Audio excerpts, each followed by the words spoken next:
Welcome student, new lecture of current electricity. विद्यार्थी मित्रांनो, कालच्या लेक्चरमध्ये आपण मेजरिंग इन्स्ट्रुमेंट, त्या मेजरिंग इन्स्ट्रुमेंटमध्ये आपण वेस्टर्न नेटवर्क या इन्स्ट्रुमेंटचा स्टडी केला. आजच्या लेक्चरमध्ये आपण मेजरिंग इन्स्ट्रुमेंटमध्ये नेक्स्ट म्हणजे मीटर ब्रिज या इन्स्ट्रुमेंटचा यूज करणार आहे. तर जनरली आता मीटर ब्रिज हा जो काही इन्स्ट्रुमेंट आहे हा तुमचा वेस्टर्न नेटवर्कच्या प्रिन्सिपल का असतो, बेस असतो. ठीक आहे, म्हणजे आपण बघा सगळ्यात पहिले पाहून म्हणतो की principle metre bridge it works on a principle of western network. म्हणजे याचा अर्थ काय, या ठिकाणी आपल्याला काय मिळणार आहे, बॅलन्स कंडिशन काय होणार आहे, ऑब्टेन होणार आहे. मग ह्याच मेथडला आपण नल पॉईंट मेथड असंही म्हणतो. त्याने की नल पॉईंट मेथड काय ते आपण समजून घेऊ. त्यासाठी आपण हे मीटर ब्रिजचं पहिले कन्स्ट्रक्शन आणि वर्किंग याचा स्टडी करूया. ठीक आहे, तर जनरल जी काही डायग्राम असते वेस्टर्न नेटवर्क ब्रिजची ती या फॉर्ममध्ये असते. ठीक आहे, तर एक 1 मीटरची एक स्केल इथं काय केली असते, यूज केली असते. ठीक आहे, आणि इथं 1 मीटरची स्केल असल्यामुळंच ह्या इन्स्ट्रुमेंटला आपण मीटर ब्रिज असं नाव दिलेलं आहे. त्यानंतर त्यामध्ये A to C आणि C to C2 असे 2 मेटल स्ट्रीप काय असतात, कनेक्ट केलेले असतात. त्यानंतर B एक मेटल स्ट्रीप असते. त्यानंतर C1 आणि B याच्यामध्ये एक आपण रेजिस्टर काय केलाय, कनेक्ट केलाय की तो अननोन रेजिस्टन्स आहे. आणि त्यानंतर B आणि C2 मध्ये एक रेजिस्टन्स बॉक्स आपण काय केलाय, कनेक्ट केलाय. ओके, त्यानंतर B आणि Dच्या मध्ये एक गॅलव्हमीटर काय केला, आपण कनेक्ट केलाय. त्यानंतर एक EMF म्हणजे सेल, त्यानंतर की आणि एक रिओस्टॅट हा आपण सिरीजमध्ये A आणि C टर्मिनलच्या अक्रॉस कनेक्ट केला आहे.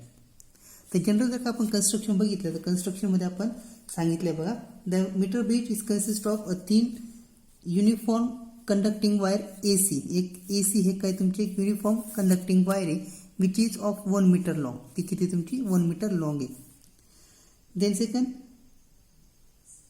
The unknown resistance X is connected at 1 gap. ठीक आहे, जर रेजिस्टन्स आपल्याला कॅल्क्युलेट करायचा म्हणजे या वायरचा किंवा ज्या मटेरियलचा रेजिस्टन्स आपल्याला कॅल्क्युलेट करायचा, आपण एका गॅपमध्ये काय करणार, कनेक्ट करणार. And resistance box in the other gap. ठीक आहे, रेजिस्टन्स बॉक्स केला आपण सेकंड गॅपमध्ये कनेक्ट केला. त्यानंतर की cell and rheostat are connected in series. And last, the galvanometer of 1 terminal is connected to B and other of X and R of the other jockey. ठीक आहे, म्हणजे काय सांगितलं आपण, जो काही गॅलव्हमीटर ह्या गॅलव्हमीटर आपण काय केलं, काय जॉकीला काय केलं, कनेक्ट केलं आहे. तर आपल्याला माहिती आहे गॅलव्हमीटर म्हणजेच काय असतो, galvanometer is a device which is use to measure a small amount of current present in a circuit. त्याचबरोबर जॉकी जे काही गॅलव्हमीटरचं एक टर्मिनल आपण X आणि रेजिस्टन्स बॉक्सच्या मध्ये हा जो काय टर्मिनल आहे त्याला काय केलं, आपण कनेक्ट केले. आणि सेकंड टर्मिनल आपण जॉकीला काय केले, कनेक्ट केले. तर जॉकी म्हणजे काय सांगतो आपण की जॉकी म्हणजे काय असते, एक प्रकारची एक मेटॅलिक रॉड असते की तिचा एक एंड कसा असतो, नाईफ एज, आणि तो ह्या वायरवर काय करतो, आपण स्लाइड करत असतो. ठीक आहे, म्हणजे समजा आपण याला जर का आपण जॉकी कन्सिडर केलं तर वरती कनेक्शन असेल आणि इथं एक तुमचा नाईफ एज असेल की तो आपण काय करणार, या वायर असं काय करणार, मूव्ह करणार. ठीक आहे, याच्यावर आपण काय करणार, मूव्ह करणार. जसं जसं मूव्ह करणार आपण हे जे काय तुमचं डिस्टन्स हे डिस्टन्स काय होत जाईल, तुमचं व्हेरी होत जाईल. मग आता ॲक्च्युअल हे झालं तुमचं कन्स्ट्रक्शन ऑफ मीटर ब्रिज. मग आता त्याचं बेस वर्किंग कसं असतं बघा. मग आता आपण काय करणार की place the jockey at A and C. ठीक आहे, हा जो काही A आणि हा जो काही C पण काय करणार, आपण जॉकी काय करणार, पहिल्यांदा ठेवणार. ठीक आहे, A आणि C वर. Then see the deflection in the galvanometer. ज्यास आपण हा जॉकी ज्यास इथं आपण ठेवणार त्यास आपल्याला काय मिळेल की हा जो काही गॅलव्हमीटर याच्यामध्ये आपण काय करणार, डिफ्लेक्शन काय करणार, पाहणार. मग आता हे जे काही डिफ्लेक्शन, हे डिफ्लेक्शन कसं आलं पाहिजे, तुमचा अपोजिट साईडला आलं पाहिजे. ठीक आहे, समजा तुमचा गॅलव्हमीटर ह्या गॅलव्हमीटरवर इथं तुमचा 0 असेल तर हे जे काय जसं आपण जॉकी मूव्ह करणार त्याचे डिफ्लेक्शन कसं आलं पाहिजे, तुमचं अपोजिट साईडला आलं पाहिजे. ठीक आहे, समजा जर तुम्ही इकडे जर का जॉकी जर का ह्या साईडला मूव्ह करत असाल तर डिफ्लेक्शन लेफ्ट इकडे येईल, जर का तुम्ही इकडून इकडे मूव्ह करत असाल तर इकडे येईल. ठीक आहे, त्यानंतर deflection must be on opposite side, otherwise adjust the rheostat and the value of resistance from the resistance box. मग समजा जर का अपोजिट साईडला येत नसेल तर काय करणार, आपण हा जो काही रेजिस्टन्स बॉक्स आहे याच्यातून रेजिस्टन्स व्हॅल्यू काय करणार, रिमूव्ह करणार, किंवा हा जो काही रिओस्टॅट ह्या काय करणार, आपण ॲडजस्ट करणार. त्यानंतर जी काही तुमची की आहे के ही आपण क्लोज करणार. त्यानंतर रेजिस्टन्स बॉक्स म्हणून आपण एक सुटेबल व्हॅल्यूचा काय करणार, रेजिस्टन्स आपण ड्रॉ करणार. आणि त्यावेळेस काय होईल की ज्यावेळेस आपण रेजिस्टन्स बॉक्स म्हणून काहीतरी रेजिस्टन्स आपण ड्रॉ करू त्यास काय होईल तिथून काय होईल करंट काय आता सर्किटमधून फ्लो व्हायला सुरुवात होईल. त्यानंतर ही जी काही जॉकी असेल ही जॉकी काय करणार आपण हे जे काय वेगवेगळे पॉईंट्स या मीटर वायरवर याच्या काय करणार आपण मूव्ह करणार. आणि हा मूव्ह करत असताना आपण असं मूव्ह करणार की ज्यावेळेस तुमचा हा जो गॅलनमीटर आहे हा गॅलनमीटर 0 डिफ्लेक्शन दाखवणार तो पॉईंट काय करणार आपण मेजर करणार. मग ज्या व्हॅल्यूला हा तुमचा गॅलनमीटर 0 पॉईंट दाखवेल त्याच पॉईंटला आपण काय म्हणतो 0 पॉईंट किंवा आपण त्याला म्हणतो नल पॉईंट, ठीक आहे, किंवा आपण त्याला म्हणतो बॅलन्स पॉईंट. मग त्यानुसार आपण लेंथ ED आणि लेंथ DC हा काय करणार आपण मेजर करणार. मग आता इथं ही जी काय तुमची मेटलिक स्ट्रीप आहे मेटलिक स्ट्रीपवर पण काय केलं आपण एक वायर काय केली कनेक्ट केली. त्या वायरचा पण काहीतरी रेजिस्टन्स असणार आहे, ठीक आहे. मग आपण असं कन्सिडर करू की LX आणि LR काय तुमच्या be the length measure from the scale, ठीक आहे.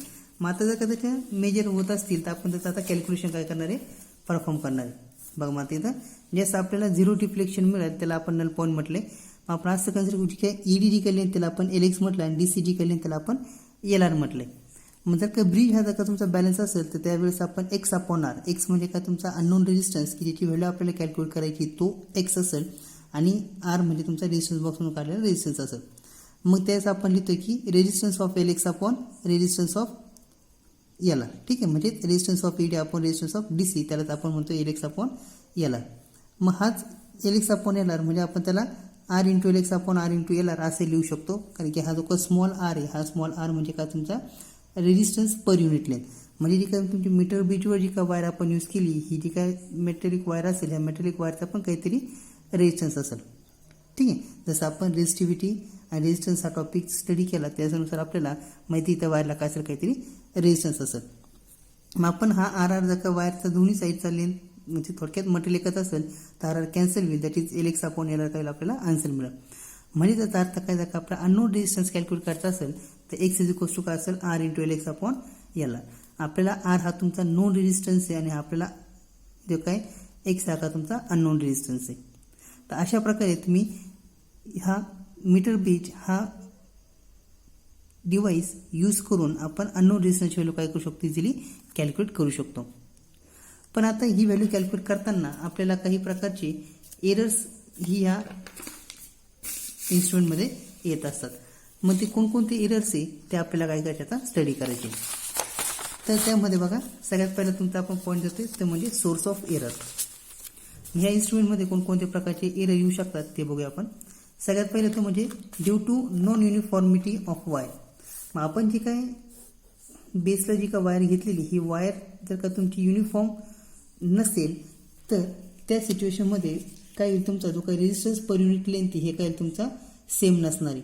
आणि जर का तुमचा रेजिस्टन्स पर युनिट लेंथ हा जर का सेम नसेल तर त्यास काय होईल की जो काय नल पॉईंट आपल्याला करेक्ट मिळणार नाही. मग जर का हा आपल्याला पॉईंट इलिमिट करायचा असेल किंवा हा जर का एरर इलिमिट करायचा असेल तर आपण काय करणार की जो का X आणि R जो का आपण कनेक्ट केलेला आहे हा X आणि R काय करणार आपण यांच्या पोझिशन काय करायच्या इंटरचेंज करायचे आणि पुन्हा सेम मित्र काय करायची फॉलो करायची. त्याने काय होईल की तुमचा पहिला एरर काय होईल मिनिमाइज होईल. त्यानंतर सेकंड आहे error due to contact resistance of A and C. बघा आपण जे काय डायग्राम बघितला A आणि C हा तुमचा हे मेटल स्ट्रिपला काय कनेक्ट केले, ठीक आहे.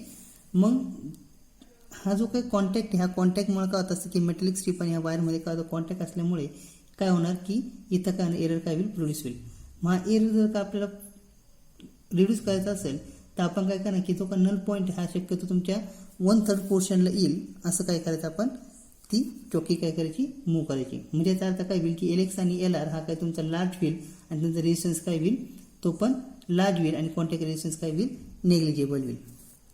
त्यानंतर थर्ड आहे error due to non exact coincidence with 0 and 100 mark scale with the wire.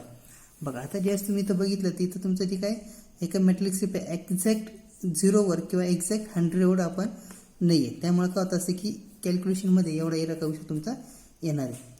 त्यानंतर नेक्स्ट एरर आहे sliding jockey of the wire. मग आता ही जी काय जॉकी असते ती जॉकी जी असते तुम्ही या वायरवर मूव्ह करतात त्याच काय होत असतं की त्या फ्रिक्शनमुळं त्या ठिकाणी जे काय हीट काय होत असते प्रोड्यूस होत असते आणि हीट प्रोड्यूस झाल्यामुळं वायरमध्ये काय होत असतो की त्याचा रेजिस्टन्स काय होत असतो चेंज होत असतो. तर मग जी काय वायर आपल्याला कनेक्ट करायची ती वायर आपण करताना कोणत्याही प्रकारचं फ्रिक्शन होणार नाही याची काळजी घ्यायची आणि ती स्मूथली काय करायची वायरवरून मूव्ह करते, त्यामुळे कोणत्याही प्रकारची हीट तिथं प्रोड्यूस होणार नाही आणि हा एरिया आपल्या काय करतील मिनिमाइज करते. त्यानंतर resistance offer by the copper strips. मग आपण जे काही कॉपर स्ट्रीप आपण यूज केले आहे त्या कॉपर स्ट्रीप आपण असं यूज करणार की त्यांचा जो काही रेजिस्टन्स असेल कसा असेल नेग्लिजिबल असेल as compare to resistance of wire. तर जर का असं आपण केलं तर हे एरर आपल्याला काय करतील मिनिमाइज करता येतील. त्यानंतर याचं एक ॲप्लिकेशन आहे, थोडक्यात त्याचं ॲप्लिकेशन म्हणजे तो कशासाठी यूज करतो आपण ते बघतोय. The metre bridge is use for measuring the value of very low resistance precisely. समजा आपण एखादी वायर जर का आपण कन्सिडर केली आणि ह्या वायरचा जर रेजिस्टन्स आपल्याला कॅल्क्युलेट करायचा असेल तर आपण ह्या मीटर ब्रिज इन्स्ट्रुमेंटने काय करू शकतो त्याला कॅल्क्युलेट करू शकतो. तर अशा प्रकारचा जो का मीटर ब्रिज ह्या मीटर ब्रिजचा general principle, construction, working, sources of error, how to minimise error आणि त्याचे ॲप्लिकेशन आपण स्टडी केले. त्यानंतर नेक्स्ट टॉपिक आहे तो म्हणजे केल्विन्स मेथड. जसा मीटर ब्रिज आपण स्टडी केला तसंच पुढचा एक जो काही मेथड आहे त्याला आपण म्हणतो केल्विन्स मेथड आणि ही केल्विन्स मेथड असते to use or to determine the resistance of galvanometer. आपल्याला माहिती आहे जो काही गॅलनोमीटर आहे हा गॅलनोमीटर काय करत असतो करंट मेजर करत असतो, पण त्या गॅलनोमीटरचाही काही रेजिस्टन्स असतो आणि हा रेजिस्टन्स जर का आपल्याला कॅल्क्युलेट करायचा असेल तर त्यावेळेस आपण केल्विन मेथड काय करतो यूज करतो. याचं कन्स्ट्रक्शन आणि वर्किंग पूर्णपणे मीटर ब्रिजप्रमाणेच आहे, फक्त याच्यात फरक काय की हा जो काय आपण त्या ठिकाणी एक्स जो का अननोन रेजिस्टन्स कन्सिडर केला होता त्या ठिकाणी आपण काय करणार ज्या गॅलनोमीटरचा रेजिस्टन्स आपल्याला कॅल्क्युलेट करायचा आहे तो गॅलनोमीटर काय केला आपण इथं कनेक्ट केला. त्यानंतर हा तुमचा एक व्हेरिएबल रेजिस्टन्स आपण इथं कनेक्ट केला आहे. त्याचबरोबर इथं आता गॅलनोमीटर नसता डायरेक्टली तुमचा कॉन्टॅक्ट कसा असेल जॉक केला असेल. ओके. त्यानंतर एक सेल, एक की आणि एक रिओस्टॅट आपण सिरीजमध्ये काय केलं कनेक्ट केलं आहे. बाकी त्याचं वर्किंग आणि construction is same as the metre bridge. मग आता या ठिकाणी पण आपण जर का नल मेथडचं काही यूज करत असेल किंवा नल पॉईंट मेथड आपण यूज करत असेल तर त्या ठिकाणी जे का तुमचं ब्रिज जर का बॅलन्स असेल त्या ठिकाणी कंडिशन असेल तुमची G upon R equal to R into AD upon R into D C, म्हणजे resistance across AD divide by resistance across D C. मग resistance across AD divide by resistance across D C equal to काय लिहिणार आपण L G upon L R लिहिणार, म्हणजेच G upon R equal to काय तुमचं L G upon L R. मग G upon R equal to काय असेल एल जी, जर का आपल्याला एल जीची व्हॅल्यू माहिती असेल तर एल आरची व्हॅल्यू किती असेल 100 मायनस एल जी, म्हणजे जी इक्वल टू आन्सर मिळून आपल्याला L G upon 100 minus L G into R. म्हणजे ह्या इक्वेशनवरून आपण गॅलनोमीटरचा जो काही रेजिस्टन्स तो काय करतील आपल्याला इझिली कॅल्क्युलेट करता येईल. फक्त विद्यार्थ्यांना लक्षात ठेवायचं की समजा तुम्हाला एल आर दिला असेल तर एल आर दिल्यानंतर एल जी कॅल्क्युलेट करताना 100 मायनस एल आर करा किंवा एल जी दिला असेल तर एल आर काढत असेल तर 100 मायनस एल जी या फॉर्मने तुम्हाला आन्सर कॅल्क्युलेट करते. इथं आपण 1 मीटरची वायर यूज करतोय म्हणजे 100 सेंटीमीटरची आपण वायर यूज करतोय, म्हणून जे काही कॅल्क्युलेशन करताना सगळे आन्सर आपण 100 मायनस म्हणून ते करतोय. तर अशा प्रकारे हा जो काही थेरोटिकल पार्ट आहे केल्विन मेथड आणि मीटर ब्रिज आपला कंप्लीट झालेला आहे. त्यानंतर आपण याचे काही प्रॉब्लेम्स आहे हे प्रॉब्लेम काय करूया स्टडी करूया. त्यामध्ये सगळ्यात पहिला प्रॉब्लेम बघा simple problem. First number,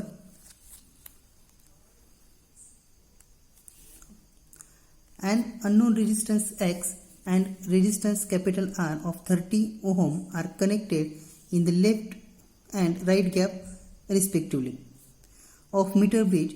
The null point is found to be 70 cm apart from left end of the wire. Find the unknown resistance. बघा क्वेश्चनचे तुम्हाला की एक अननोन रेजिस्टन्स दिला X आणि एक नोन रेजिस्टन्स R की त्याची व्हॅल्यू दिली तुम्हाला 30 ohm. They are connected in the metre bridge. ठीक आहे, एक सा तुमचा लेफ्ट गॅपला आणि अर्धा तुमचा राईट गॅपला आहे. The null point is obtained at 70 centimetre. जो का नल पॉईंट तो का तुमचा 70 centimetre from the left gap, या लेफ्ट गॅपपासून तो 70 सेंटीमीटर. जर हा 70 सेंटीमीटर असेल त्याचा अर्थ 100 मायनस 70 असेल म्हणजे किती असेल 30 सेंटीमीटरला असेल. मग आपला क्वेश्चन विचारला की हा अननोन रेजिस्टन्सची व्हॅल्यू आपल्याला कॅल्क्युलेट करायची. मग according to balance condition X upon R equal to काय असेल एक्स अपॉन एल आर, म्हणजेच किती असेल 70 अपॉन 30, म्हणजेच एक्स इक्वल्स टू काय मिळेल बघा आपल्याला कॅल्क्युलेशन करून 30 into 70 upon 30, 30 get cancel, that is X is equals to 70 ohm. तर असा सिंपल प्रॉब्लेम आपण सॉल्व्ह केला. त्यानंतर सेकंड आहे बघा, at what point the null point is obtained in a metre bridge experiment if the ratio of resistance of left gap and right gap is 2/3. आपल्याला null point विचारलेला metre ब्रिजमध्ये कुठं असेल की ज्या वेळेस रेजिस्टन्सचा जो काय रेशो तो 2:3 असेल. बरं, आता आपल्याला एक्स अपॉन आर दिला आहे 2/3. आपल्याला एल एक्स काय करायचं आहे, कॅल्क्युलेट करायचं आहे. म्हणजे एल आर जर एल एक्स कॅल्क्युलेट करायचं असेल एल आर किती असेल 100 मायनस एल एक्स. मग आपल्याकडे condition X upon R equal to L X upon L R. X upon आरची व्हॅल्यू दिली आपल्याला 2/3 equal to L X upon 100 minus L X. Cross multiplication करून घ्या आपण. 2 × 100 minus L X equal to 3 × L X. that is 200 minus 2 into lx equal to 3lx. 200 equal to 3lx plus 2lx, that is 200 equal to 5lx. lx equals to 200 upon 5, that is lx equals to 40 centimeter from left end. Then student, next question.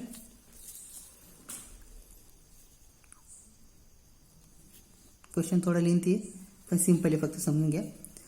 A resistance x in a left gap and a resistance y in a right gap of a meter bridge. The null point is obtained at a distance of 65 cm from left end. If x is reduced by 5 ohm and y is increased by 5 ohm, the neutral point is obtained at 20 cm from the left end. Find the value of x and y. Question विचारतो तुम्हाला की resistance आहे x हा left गॅपमध्ये आणि resistance y आपण right गॅपमध्ये connect केला metre ब्रिजच्या आणि नल पॉईंट आपण ऑप्टिंग केला 65 cm फ्रॉम द लेफ्ट. मग जर का आपण एक्स हा 5 ओहमने रिड्यूस केला आणि वाय जर का 5 ओहमने इंक्रीज केला तर न्यूट्रल पॉईंट आपल्याला ऑप्टेन होते 20 सेंटीमीटरवर. तर आपल्याला विचारलं की एक्स आणि वायची व्हॅल्यू काय असते. बघा आपल्याला सगळ्यात पहिले सिस्टम दिली की एल एक्सची व्हॅल्यू किती दिली 65, म्हणजे एल वाय किती असेल 100 मायनस 65 दॅट इज 35. त्यानंतर जे काही न्यू व्हॅल्यू ती दिली L dash X equals to 20 centimetre, म्हणजे एल वाय किती असेल एल डॅश बाय 80 सेंटीमीटर. मग आपल्याला त्यांनी काय सांगितलं की कंडिशन जर का आपण बॅलन्स केली तर एक्स आपण वाय इक्वल टू किती 65/35, म्हणजेच आपण जर एक्स लिहिला तर एक्स किती लिहिणार 65/35 इंटू वाय. पण आपल्या कंडिशन त्यांनी सांगितले की if X is decrease by 5 and Y is increase by 5 then we get the new length, म्हणजे L dash upon 100 minus L X. मग X minus 5 upon Y plus 5 equal 20/80 ही value आपण इथे सबस्टिट्यूट करणार. तर 20/80 म्हणजे 1/4 क्रॉस मल्टिप्लिकेशन केलं तर किती मिळेल बघा 4x minus 20 equal to Y plus 5 that is 4x minus Y equal to 25.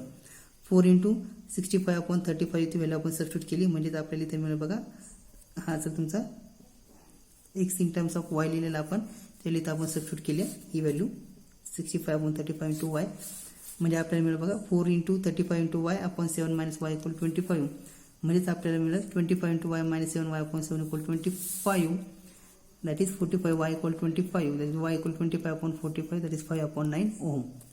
मग आता जर का वायची व्हॅल्यू मिळाली असेल तर आपण एक्सची व्हॅल्यू कॅल्क्युलेट करायची असेल तर एक्स इज इक्वल्स टू आपण इक्वेशन लिहिलं 65/35 इंटू वाय. 65/35 इंटू वाय आला आपला 5/9.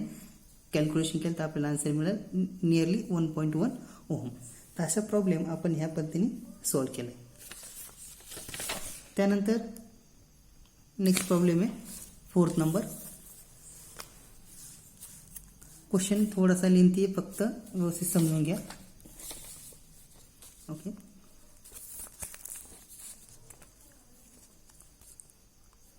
क्वेश्चन है 2 coil are connected in series in one gap of a Western meter bridge and null point is obtained at center of the wire with the resistance of 100 ohm in the other gap.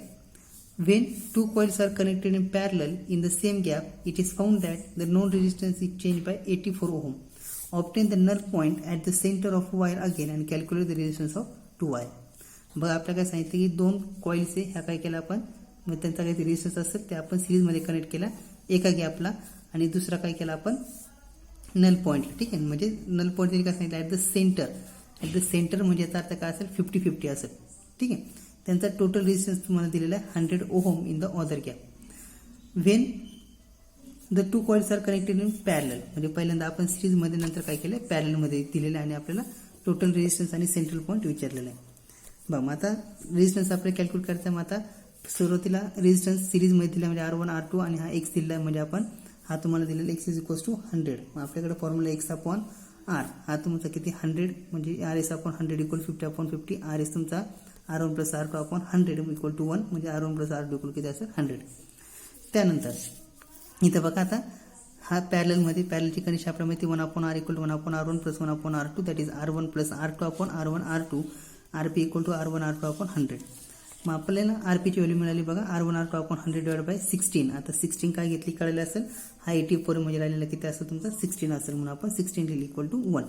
R1 upon R2 equal 1600 equal to 1, म्हणजेच याचा अर्थ काय असेल तुमचा R1 R2 equal to 1600, that is R1 equal 1600 upon R2. मग ती value question number 1 मध्ये जर आपण सबस्टिट्यूट केली ती क्वेश्चन नंबर 1 आपल्याला माहिती आहे R1 plus R2 equal to 100. त्या ठिकाणी आपण व्हॅल्यू सबस्टिट्यूट करूया, म्हणजेच 1600 upon R2 plus R2 equal to 100, we get 1600 plus R2 square equal to 100 R2. R2 square minus 100 R2 plus 1600 is equal 0, that is R2 square minus 80 R2 minus 20 R2 plus 1600 equal to 0. मग आपण असे दोन factor बघितले, त्यांचं multiplication 1600 आणि त्यांचं subtraction किती असेल 100 असेल. तर असे दोन नंबर बघितले आपण 80 इंटू 20, तुमचा आन्सर आला R2 into R2 minus 80 minus 20 into R2 minus 80 equal 0, that is R2 equal to 80 and R2 equal to 20. म्हणजे त्याचा अर्थ रेजिस्टन्स किती आहे तुमचा 80 ओम आणि 20 ओम. म्हणजे याचा अर्थ बघा की ज्यावेळेस आपण सिरीजमध्ये यांना कनेक्ट केलं त्याचं रेजिस्टन्स किती आला पाहिजे 100, तर तुमचा आन्सर येते बघा 80 प्लस 20 इक्वल टू 100. म्हणजे आपला आन्सर ॲक्युरेट आहे. तर असे प्रॉब्लेम आपण टॉपिकमध्ये स्टडी केले. त्यानंतर तुम्हाला होमवर्कसाठी दोन क्वेश्चन आहे. फर्स्ट क्वेश्चन आहे, at what point the null point is obtained in a meter bridge experiment if the ratio of resistance at left gap and right gap is 3/5 is 3/5. and second example is diagram तुम्हाला दिलेली आहे. इथं galvanometer connect केला आणि आपल्याला गॅलोमीटरचा resistance calculate करायचा आहे. Left gap पासून तुमचं डिस्टन्स एल डी दिलेला आहे 60 सेंटीमीटर आणि एल आर दिलेला आहे 40 सेंटीमीटर. रेजिस्टन्सची व्हॅल्यू दिली 60 ओहम. R इक्वल 60 ओम, एल जी इक्वल 60 सेंटीमीटर. तर आपल्या क्वेश्चनला फाइंड जी, आपलं जी कॅल्क्युलेट करायचं आहे, तर त्यासाठी आपण केल्विन्स मेथड काय करणार आहे यूज करणार आहे. तर अशा प्रकारे आजच्या लेक्चरमध्ये आपण मीटर ब्रिज आणि केल्विन्स मेथड याचा आपण स्टडी केला. पुढच्या लेक्चरमध्ये आपण मेजरिंग इन्स्ट्रुमेंटमधला पोटेन्शियोमीटर हा टॉपिक स्टडी करणार आहे. थँक्यू.